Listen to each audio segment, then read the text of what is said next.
Mariya stood at the edge of a bustling New York street, her worn suitcase heavy in her hand.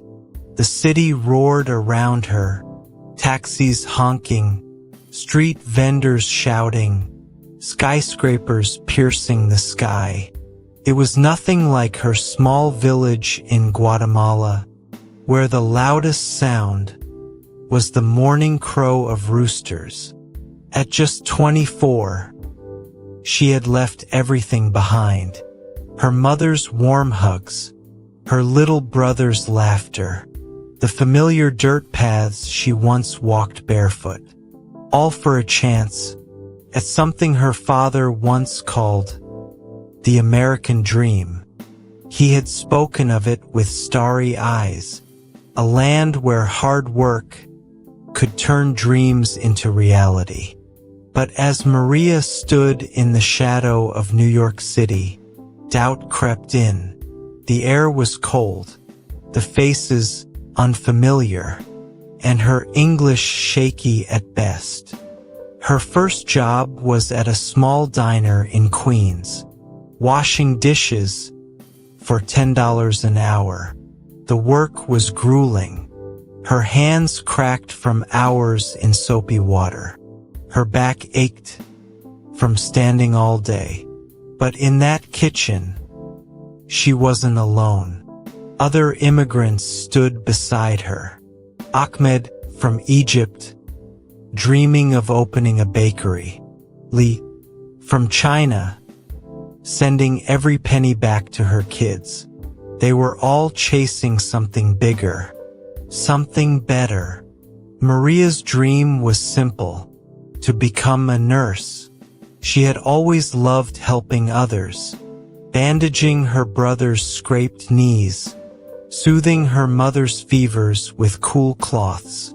But nursing school was expensive, and her savings barely enough for rent. Still, she enrolled in night classes, English, biology. She studied between shifts at the diner. Sleep became a luxury, but every late-night study session felt like one step closer to her dream. One evening, a regular at the diner noticed an older woman, Mrs. Carter. She had seen the textbook peeking out of Mariya's bag. "You're studying to be a nurse?" she asked kindly. Mariya nodded shyly. She expected nothing more. But the next week, Mrs. Carter returned. In her hand, a scholarship application from a local hospital. "You've got heart, Mariya," she said softly. "Don't let anyone tell you you can't make it." The scholarship changed everything, covered her tuition, and soon, Mariya was juggling clinical training with her long shifts at the diner. The work was harder than anything she had ever done. But every patient she helped, every smile, every thank you, reminded her why she had come.